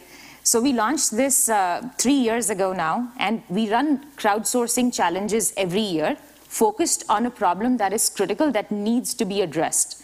And for the first 2 years, we focused on clinical trial accrual. The sad fact is that only 3 to 5% of adult oncology patients participate in clinical trials. And there are multiple reasons why. It comes from multiple different factors, but it's just 3 to 5%. How can we change this number? How do we get more patients to participate in clinical trials? So we launched what we call our first crowdsourcing challenge, the Clinical Trials Innovation Prize. So we were giving away a big chunk of money to whoever from around the world. You didn't have to be associated with lung cancer. You didn't have to be a physician or a researcher. You could be anybody. Come up with new ideas on how we can change this 3 to 5% number. And we received applications from 44 countries around the world, some very, very cool ideas. We decided, okay, we have these amazing ideas. For our next year, our next crowdsourcing challenge, we said, okay, implement these ideas. Show us that you can effect change by implementing these super cool ideas that you have. Show us the data. We did that, and we were able to identify some very, very cool methods that we are planning to publish. We funded startups through this fashion. So we aren't limiting our funding just to academic researchers. We are funding across the spectrum. Whoever can come bring us the next cool idea, the next breakthrough, we're doing it. So I'll share what we're working on for our crowdsourcing challenge for this year. It is super cool. It's so exciting. We've launched this. It's called Concept to Clinic. The problem that we are focusing on is CT scans, early detection and screening, right? We all know to get to chronically managed disease, we have to diagnose cancer early, right? How is it done? CT scans. But the problem with CT scans, it's riddled with so many, so many false positive problems of false positives, right? It's diagnosing something that's not there, or it's probably not picking up. So how can we make this better?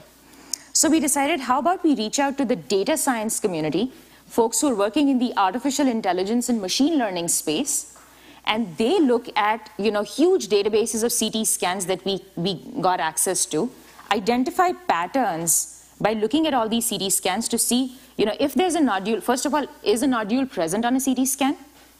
If it is present, is it benign or malignant? And if it is malignant, how big is it? How much, what next steps should be? All automated, all using artificial intelligence and machine learning. And we now have these data scientists from over 100 countries around the world working on this right now as we speak to come up with a complete, an automated solution that can be used in the clinic. Using some sort of an algorithm. Just an algorithm. To identify, yeah. So that's the crowdsourcing challenge that we are working on right now. So, this is just a flavor of the very unique things that we are doing within ALCF research. And, the other thing that we try to do within ALCF research is to bring all these very cool programs that, Patient Services has developed, like the COE network, like the registry, and offer these as tools to the research community to utilize this infrastructure that we've already set up, to utilize the hashtag big data that we are collecting through the registry and use this for research. Similarly, our Alchemy Consortium is another tool that we are offering. We are building these biorepositories, which are collection of patient donated specimens. We are building these data repositories, which is the registry, and we are offering these as a resource to whoever wants to look at them, to identify patterns, to do something for patients now, in a collaborative fashion, in an innovative fashion. Has anybody seen the new show on TV? I think it's on Sunday night, called Sophie. It's absolutely amazing. It's my favorite show on TV. I never miss it. It's using crowdsourcing to solve crimes. Wow. Where they access the crowd, where all over the world, identify the crime, identify the description, and all of they put in all the information they currently have. It's amazing. It's absolutely amazing. And what Ganeet is talking about is the old way of doing research is pharmaceutical companies and academic centers doing it themselves, all within the health industry. We're talking about going outside the health industry and using computers and technicians and people that aren't even related to health, but they're related to finding algorithms and using the crowd to come up with new ways of doing things. Right, and you know, just talking about this crowdsourcing challenge, there is literally no tech company, you know, however much might they want to throw behind a problem, they cannot come up with something that, you know, this team of global data scientists can come up with, right? We have close to about 530 data scientists that are working on building this algorithmic solution together in a span of weeks, you know. How cool is that? Yeah, I mean, the practical example I think I've used before when I've been out speaking about the reason we do things that are open sourced and collaborative and using the knowledge of the crowd. The easiest example I think sometimes is to point at Microsoft versus Apple. You know, Microsoft was very much a closed system where they provided the technology, yes. They were the ones who owned all the technology, they were going to do the upgrades. Apple created something and said, here's the platform, go innovate. Right? So they created something and they said, use it, develop it, make it better. And Microsoft said, no, we're going to control everything. Well, industry in academia is very much that closed model, and what we're saying is, no, let's be Apple, right? Let's open it up. Let's get other people thinking about this. Let's let smart people from outside the industry attack these problems, and I think we're going to come up to a better solution. All the answers don't exist within one silo. And so the more we can break those down and get people communicating, cross-pollinating, the better off we're all going to be. You know, one little quick example, I used to work in the oil industry for 25 years. And, you know, one of the big issues for the last 10 years I worked there was what is going to be the next alternative fuel. No one could figure out what it was going to be because it needed a transportation system, and the way we're set up to fuel vehicles in the world is at gas stations. Underground tanks, gas stations. Well, guess who solved the problem? Elon Musk. The next alternative fuel is electricity, and it will be solar as well. And he also set up the transportation system for the distribution system for electricity, and now everybody's jumping in. Home Depot, big box, they're all putting in electric places for people to come and fuel their car when they're getting a little range anxiety. And guess what they win? They win a shopper for 20 minutes while their car is out there getting fueled. Okay, we don't need the oil industry anymore to figure out what our next alternative fuel is. Innovation. Creativity. Yeah. And you know, continuing this, this theme in terms of creativity, what kind of research do we fund? So, you know, it's not this very haphazard way of, you know, this is cool, so we'll go after it. We have a very structured way in how we approach what we fund. And, you know, for this, the small take-home phrase for you all is slices of the pie. Okay? So consider, and, you know, we fund research across multiple different slices of the pie, and the pie can be defined by multiple different ways. So consider lung cancer in and of itself as a pie, and all the different kinds of lung cancer as individual slices of this pie.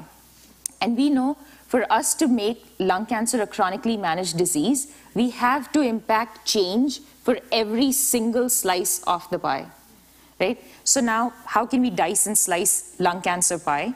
It can be, you know, the demographic. It can be the stage. It could be the stage. So if you consider, say, suppose, you know, let's start with the demographic. Younger lung cancer patients, older lung cancer patients, right? You know, the age demographic. So we have our genomics of young lung cancer study that we're looking at. Why do younger patients under the age of 40 get diagnosed with lung cancer? What's happening in their tumors? Consider the sex demographic, the male and female. There is an increasing incidence of lung cancer in women, while the incidence in men is going down. Why is this? Why? How is lung cancer different in women from men? Do treatments work differently in women than in men? So we launched a grant to look at just at lung cancer in women. Then if, say, suppose, you know, you're looking at the stages, like David brought up, early stage lung cancer, late stage. Now we have studies from within Alchemy that are looking at lung cancer early stage right after surgery, when patients might have minimal residual disease. How can we, you know, what innovation can we come up with so that we are able to track these, you know, we are able to track the emergence of resistance if, say, suppose a patient stops responding to therapy or there's cancer that's re-emergent. how can we find out before it's physiologically apparent, before it's symptomatic? Can we use liquid biopsies in that space? So we have studies that are looking at liquid biopsies in early stage lung cancer. We have studies that are looking at late stage disease. We have studies looking at when resistance emerges, again, using liquid biopsies. So, the stage demographic, the stage pie is being sliced through the studies and the grants that we fund. Then, if you look at the individual molecular subtypes, right, we have studies that look at, ROS1 fusions, RET fusions. And I love giving the example of what we're doing with the ROS1 patient population, which, it so beautifully demonstrates our patient focus. So, and I have to give the history. I know we don't have time, but I have to share this. We launched our Genomics of Young Lung Cancer study from within the Alchemy Consortium. Was hugely successful because, it pioneered it broke the ceiling in so many different ways. We allowed patients from all over the world to participate, right? We allowed remote consenting. Typically doesn't happen because, wherever you're being treated, your academic center is running the trial in that location. Only patients around there can participate. But we allowed patients from all over the world to participate in our Genomics of Young Lung study. And they never had to leave their home. Yeah, we just shipped kits to them. They sent specimen back. We analyzed it, shared data with their treating physician. Super cool, right? So a group of patients heard about the success of the Genomics of Young Lung Cancer study, and all of these patients had the ROS1 fusion. ROS1 fusions are typically seen only in about 1 to 2% of all lung cancer patients. So they approached Bonnie and they said, Bonnie, we want you to do something for us, for ROS1, because typically what happens for ROS1 fusions usually follows in the coattails of another alteration called ALK fusions, which are seen in a bigger patient population. So whenever something happens for ALK, after a few years, it follows for ROS1. So we want you to look at ROS1 to do something for us. And, we internally, huddled and we decided, ROS1's in just 1 to 2%. But then we also found out ROS1 is seen across multiple different cancer types. It's seen in glioblastoma, in melanoma, skin, ovarian, cervical. So, and in each of these, it's just 1 to 2% of all these cancers. So we thought if this is such a relatively rare molecular subtype, it's seen across so many different cancer types, how about we approach it as, a molecular subtype-driven study and not a tissue of origin-driven study. So we don't just look at lung cancer, we launch something pan-cancer, but look at the molecular alteration as the driving factor. Biology versus... Yeah, the actual biology as to what's actually wrong with the tumor, what's actually driving the tumor, and we focus just on that. And we don't really care about whether it's lung or brain or skin or whatever. And we launched that study. We launched this global ROS1 initiative that is now working with close to about 200 patients in 20 countries around the world. And consider this for a relatively rare molecular subtype, right? It's just 1 to 2%. And we have those many patients that are working with us in just about 10 to 11 months. And we've launched a data repository for these patients. We are building a biorepository for these patients. We are spurring research. We are, accelerating research into this understudied molecular subtype. And we're replicating this across different subtypes. And understudied because the major pharmaceutical companies only want to work on things where they're going to get a huge return on investment. And when it's a smaller subtype like this, they're not extremely interested. So that's a niche we found for ourselves, that because our only vested interest is patient survival. We don't have to be approved by Wall Street or anybody else. We don't have investors. Well, we do. We do. Our donors are our investors, but it's a niche, I think, that's working really well for us. That was ignored before. Yeah, and the beauty of all of this is that this can easily be replicated, right? If we are doing this for ROS1, doesn't have to stay within ROS1. This can be replicated across all these other individual slices and not just in lung. And, I'm super proud, but not many other studies are looking at cancer in this fashion, in this pan-cancer fashion, in this global way of doing things, right? So how cool is that, right? Yeah. It's really cool. And I think it's a good segue into, we've done some talking about alchemy, but we haven't really talked about what alchemy is. Yeah. Alchemy is our sister organization. You guys see this up here, the Addario Lung Cancer Medical Institute. And as I said earlier, Tony Addario, who's my dad, is the CEO of that organization. He couldn't be here tonight because he also is gimpy and just had knee surgery. Stephen Young, who's the president and COO over there. Ganit actually works across both organizations as Senior Director of Medical Affairs and Research, and then Alicia Sable Hunt, who runs clinical operations over there right now. So there's a shared resources, we all work together, and because Stephen couldn't be here, he wrote up a little blurb, some of which Ganit has already talked about, but I really do want to just kind of read what he said, and I want to first start by saying that what alchemy is, sort of at a lay level, which is where I'm more comfortable talking about the science. It's a collaborative consortium from 23 plus academic and community centers around the world, basically all signing one master collaboration agreement and agreeing to work together on different projects to be determined, right? So it's really, yet again, not just what Ganit was talking about YIDA, our Young Innovators Team Award, but it's Alchemy is taking this one step even further on a larger scale, and I don't want to say forcing collaboration because we're just not like we're tying anybody up and making them do it, but really kind of telling everybody to step outside of their silos and their labs and work together for the betterment of the patient, you guys, right? Which is why we do what we do. So that's. I think it's really being a facilitator of that, allowing that to happen because the structures weren't there in place to do so. Correct. Right. Correct. And then driving research, not only funding research through some of the things we do at ALCF, but then helping to drive the research through Alchemy. So Stephen, I think, who's online, so tell him to start typing if I mess something up. But I'm going to read verbatim, so forgive me for staring down at the white paper. ALCF closely partners with its, quote, sister foundation, the Addario Lung Cancer Medical Institute, Alchemy, which directly drives, not just funds, collaborative patient-focused research efforts. Stephen Young, president of Alchemy, and he was recruited by Bonnie and Tony from a blood cancer research consortium that is very similar to Alchemy, the consortium at Alchemy, and that consortium helped get 5 new drugs approved by the FDA. Stephen couldn't be here tonight, but like I said, he's online to answer questions. Alchemy works with researchers to break new ground and to accelerate the translation of these scientific discoveries to the benefit of patients.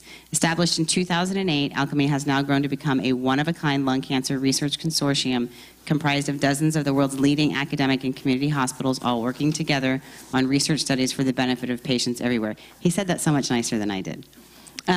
For instance, Alchemy has established centralized collections of lung cancer data and biospecimens that have resulted in better diagnostics and prognostic tests, as well as cutting-edge studies revealing the inherited cause of lung cancer, plus the molecular drivers of lung cancer in younger patients.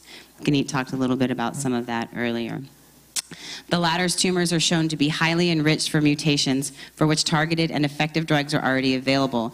And so it is even more imperative that such patients get their tumors tested in order to select the correct therapies. Looking towards the next few months, Alchemy is launching 8 new studies, including its first drug trial, which we're so excited about. This drug trial combines 2 immuno-oncology drugs for the first time against small cell lung cancer. Ganit touched a little bit earlier on small cell sort of being the orphan of the lung cancers and not really, hasn't really been given very, very much attention over the last several decades. Alchemy and ALCF together have partnered with a group of motivated ROS1 patients, as Ganit already spoke about, and caregivers across multiple cancers to develop desperately needed preclinical mouse models that will result in new drugs being developed, tested, and hopefully rapidly approved by the FDA. Alchemy is also leading the way in the liquid biopsy space, in which blood samples can supplement and sometimes even improve upon tissue-based molecular testing. Alchemy is building on its Genomics of Young Lung Cancer study, which told us the what never smokers' lung cancer look like, to shifting focus to the unknown of why these adolescents and young adults are developing lung cancer. And finally, Alchemy helped to pioneer remote consenting so that patients from around the world could contribute to and benefit from our research studies right in their own homes, which Ganit also touched on earlier. I think one of the things that we didn't talk about was the liquid biopsy studies. and what liquid biopsies are. We talked a little bit about mouse models here and what those are. So I don't know, Ganit, if you want to give like a 5-minute explanation on liquid biopsies and mouse models. Sure, yeah. So liquid biopsies are, the non-invasive way to understand what's really happening with your tumor right now. So, the way it typically works is, if say suppose, and this is my favorite way of explaining it, if say suppose you have a tumor here, and cells continuously slough off and die from this tumor and enter the bloodstream. So there's, most of the times, and especially when cancer is metastasizing, there are cells in your bloodstream that have been sloughed off from your tumor. These cells can, from a blood draw, can be identified, can be studied to understand what's really happening in your tumor. Also, when cells slough off and die, they release what's inside of them, which is the DNA. So this DNA also comes in your bloodstream and can be identified and studied through a blood draw. So these cells and DNA are called circulating tumor cells, CTCs, or circulating tumor DNA, ctDNA, which can be studied in a blood draw or a liquid biopsy specimen. There are many pros and cons around using liquid biopsies. They are slowly coming of age because there's a lot of research that's happening to understand how best and where best to position liquid biopsies in clinical treatment. We have several studies that are analyzing the promise of liquid biopsies all the way up from early disease to late stage disease. And what we're basically trying to look at is, are liquid biopsies truly what they are hyped up to be? Can they really tell you before cancer is, say suppose in patients, I'll give you examples to explain this better. In somebody who's had surgery to remove cancer and are now deemed, cancer-free. Patients who've been told they are cancer-free typically are always, anxious. When is my cancer coming back? How do I know my cancer is not already there? Something's not already brewing inside. What's the solution? Should I just go and keep getting CT scans and keep exposing myself to all this extra radiation that can cause so much trouble? Or is there a better solution? Is there a better way to, constantly track what's happening in my body? And that's where, liquid biopsies come in. But we aren't 100% sure that they can be used in that setting as of right now or not. And that's why we've launched a study to look at patients who've had surgical resections and monitor them over a period of 5 years to see what's changing in their blood draws. Is something new emerging? Is cancer coming back? Is treatment resistance emerging? What's happening? And we study this over a period of 5 years to see what's happening. This is early stage disease where we have this study that's about to be launched. Then we're also looking at late stage disease, stage 4 patients who have lung cancer, who are on targeted therapies, immunotherapies, any kind of treatment right now for their lung cancer, and to monitor their response to treatment using liquid biopsies, and to see if something emerges in the blood sample that can help us change track. If, say, suppose, we can see that, the cancer is not responding and there's a lot many more mutations that are emerging, or if to, just to be able to track and monitor response to treatment. So Can I just throw something in really quick, because we've only got 13 minutes. Yeah. Previously, the way we monitor someone's cancer is upon progression, we go in and take another tissue biopsy to see what's driving the cancer now. What blood-based biopsies are going to be able to do, hopefully, and it's looking extremely promising, is we'll be able to do blood biopsies to manage your cancer as you become resistant or, things are changing. Yeah. So it's going to be a much less invasive way.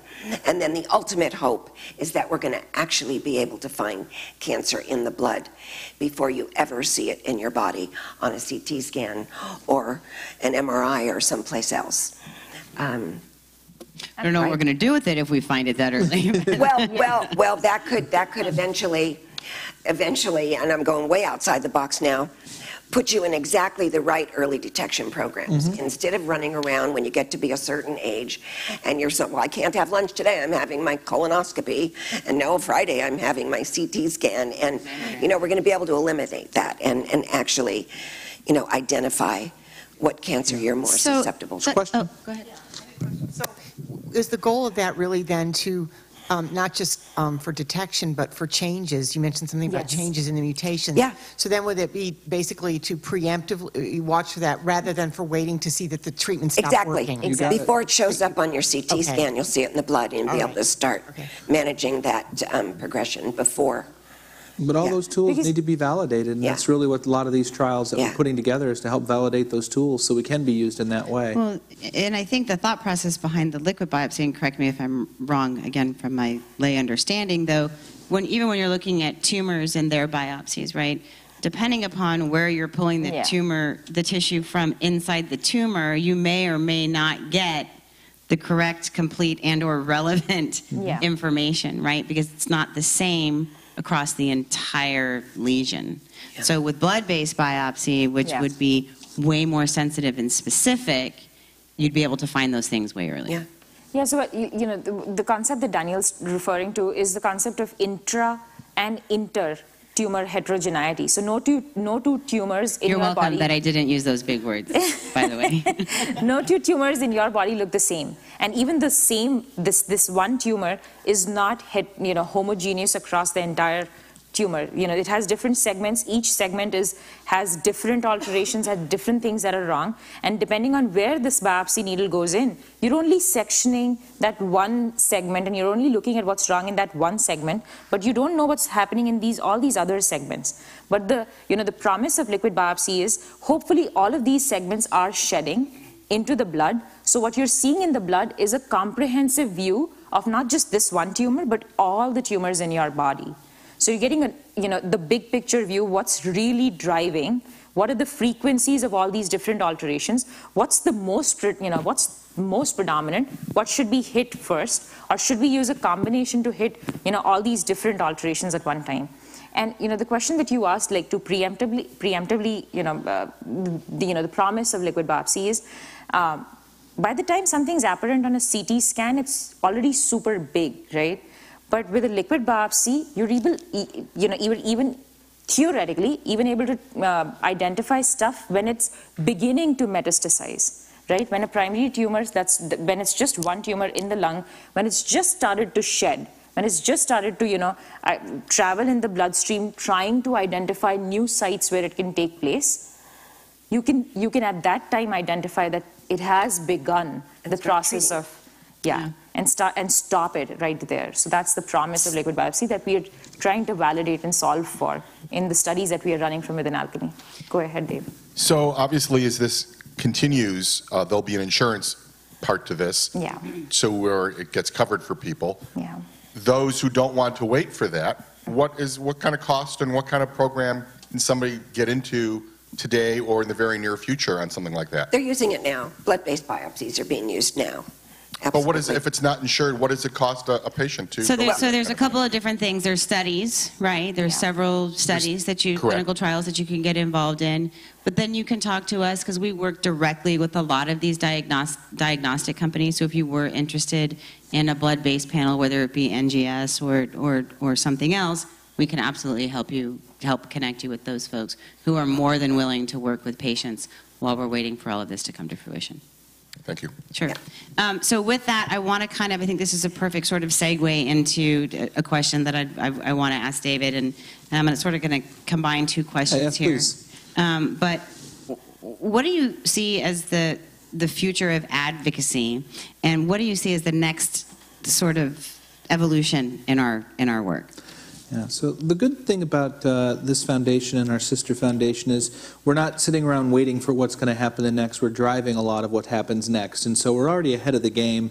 We're one of the few groups out there doing liquid biopsy studies and looking at those things. And you're starting to see some trends develop in advocacy that we're a part of that I think are really going to play a big role in the future. Number one is that's these different patient populations coming together.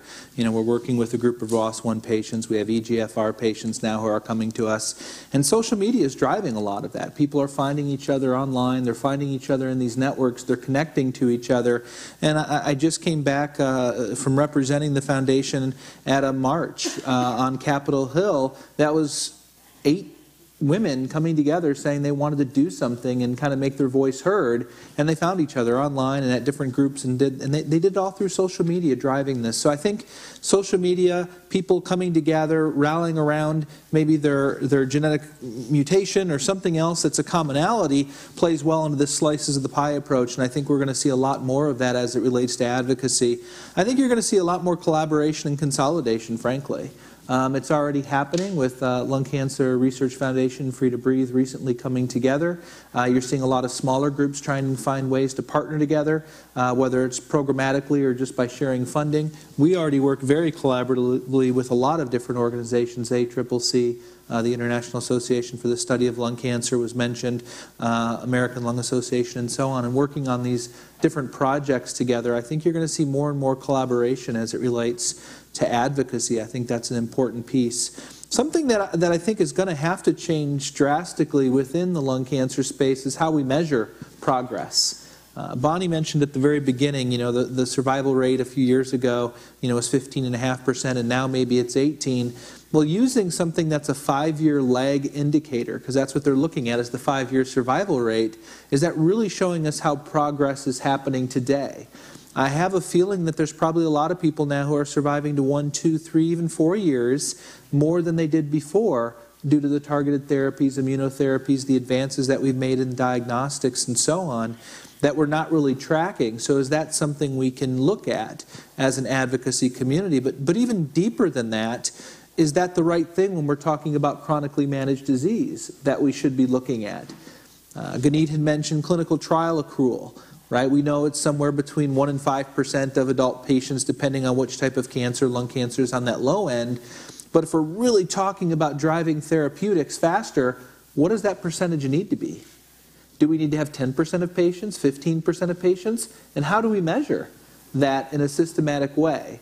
Because most of the things that we're looking at are estimates. So I think from an advocacy and future standpoint, all of our groups are going to really have to take a look at the lung cancer space and say, what's relevant, what's data that matters, how are we going to measure it, and what are we going to do to drive the improvement in those areas? Even something like screening, we know that people being diagnosed earlier is good, right?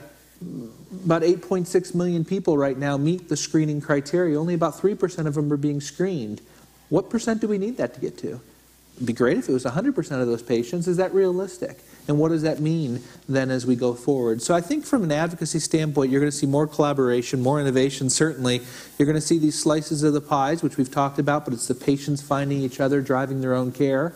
I think the advocacy community is going to continue to look at ways to really elevate our voices. And we're going to have to find ways to better measure. And then I'd say the very last piece is we're going to continue to have to break down the stigma associated with lung cancer. The NFL recently launched a program called Crucial Catch. They finally expanded beyond breast cancer. They've done 6 cancers now, but it didn't include the #1 cancer killer of lung cancer. Subconsciously or consciously, that's a statement.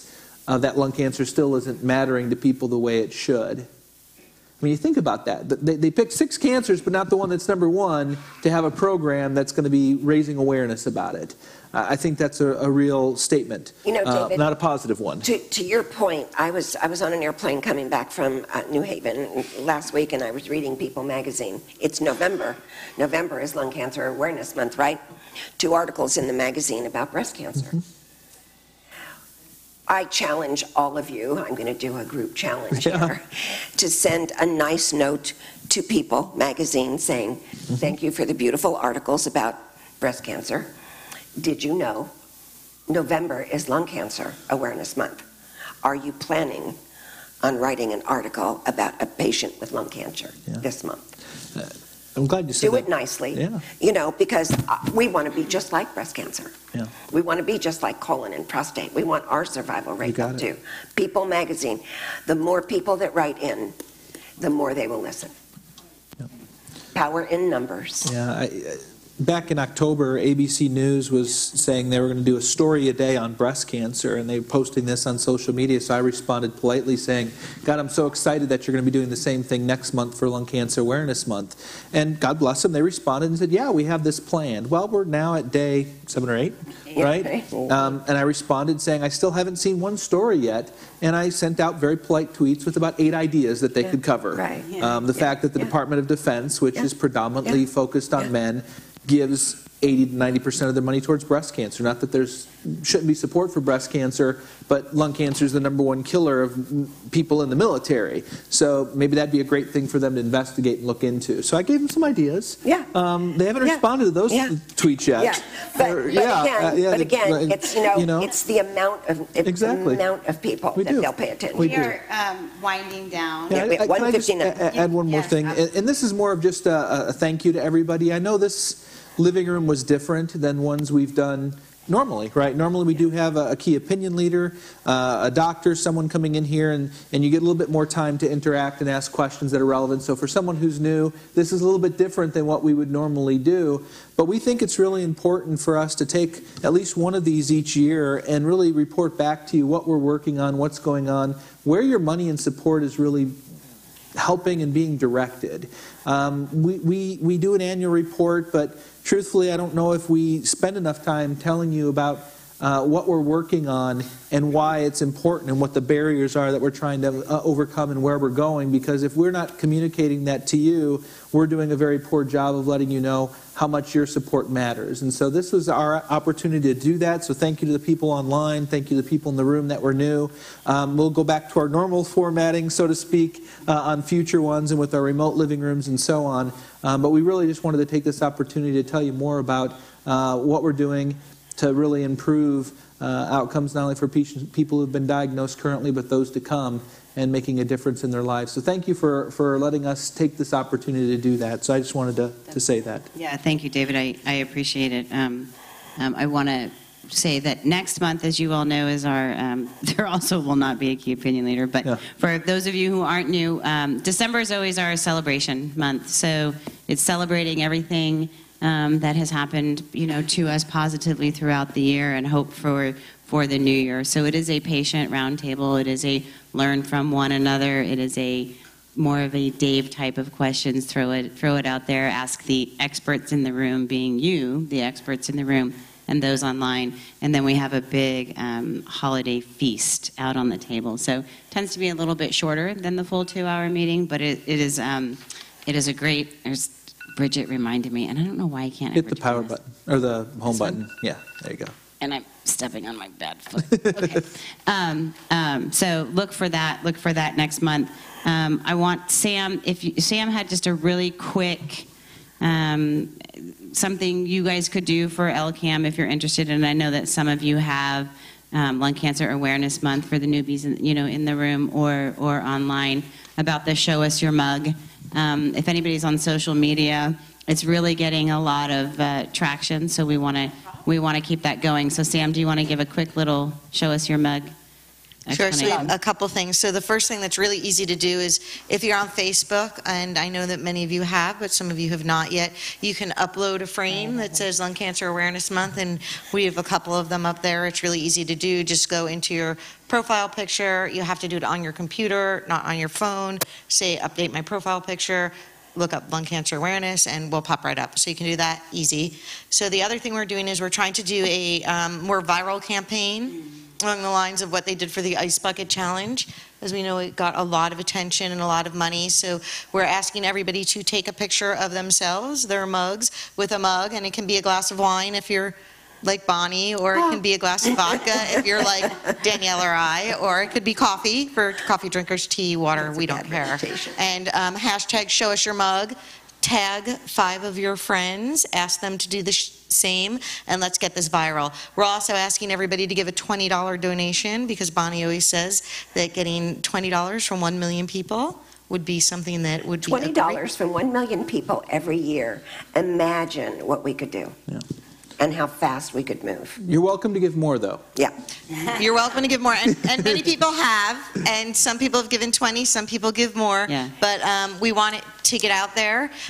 We have it posted on our Facebook page if you need a little blurb to write about, or you can email me at samantha@lungcancerfoundation.org, and I'm happy to kind of walk you through or write the little blurb up or tell you how to take your picture if you don't want to show your mug. We're happy to see your dog, your cat, your children, whomever, just to get the word out there, and it is lung cancer awareness. That's great. Thanks, Sam. Go ahead. Yes. Call out that in the beginning of December, I don't know the date yet, the Doctors on TV is doing a segment on early detection. So watch for that, and I'll try and let you know when I know. Lung cancer early detection? Uh-huh. Oh, go ahead. Awesome. Who's going to be on that? I'm going to be on it. Who's going to be on? Who's going to be a guest on that? Sally, please tell us. Who's going to be a guest on that? I am. Oh, there you go. And you'll be wearing your Addario. You kind of buried the lead on that one, Right. Sam. You buried the We're gonna lead. figure something out. We already talked about it. But we're setting up Addario things all around her house, her wallpaper now, everything. Your living room. So Rocky, Yes. if you could put up the photo again, if you wouldn't mind, of the staff, because I want to go through thank yous, but as I do, I want to give a huge shout out to everybody at the Bonnie J. Addario Lung Cancer Foundation and at the Addario Lung Cancer Medical Institute for all that they do, all the hard work they do. There they are right there. I think you know most of them. If you don't, you will see them coming in and out of this meeting on a regular basis. Because we're this close to gala, people are scattered and crazy right now, but don't be shy to go and give them a big old hug and introduce yourself, because they love to meet all of you too. A huge thank you to Penn TV, Peninsula Television, who as we told you earlier, we could not do this without. Thank you, thank you, thank you. The Office Bar and Grill for providing these slider meals tonight. And then, of course, to those who sponsor this event, without whom support we could not bring this to you. So Astellas, Bristol Myers Squibb, Celgene, Genentech, Lilly, Merck, Novartis, the Yahoo Employee Foundation. We really could not do this without your help. So a big, big thank you to that. And then last but most definitely not least, in fact, first, thank you to all of you, the patients, Absolutely. the caregivers in the room and online, those of you who will come back and watch post live. Thank you, thank you, thank you for sharing your stories and your voice. It's a huge, huge part of us helping us to move the needle forward. So thank you, thank you. Please come and finish up some food if you didn't get any, mingle a little bit, and we will see you all next month. Thanks, everybody. How many people are coming to the gala? Who's coming? Who's coming?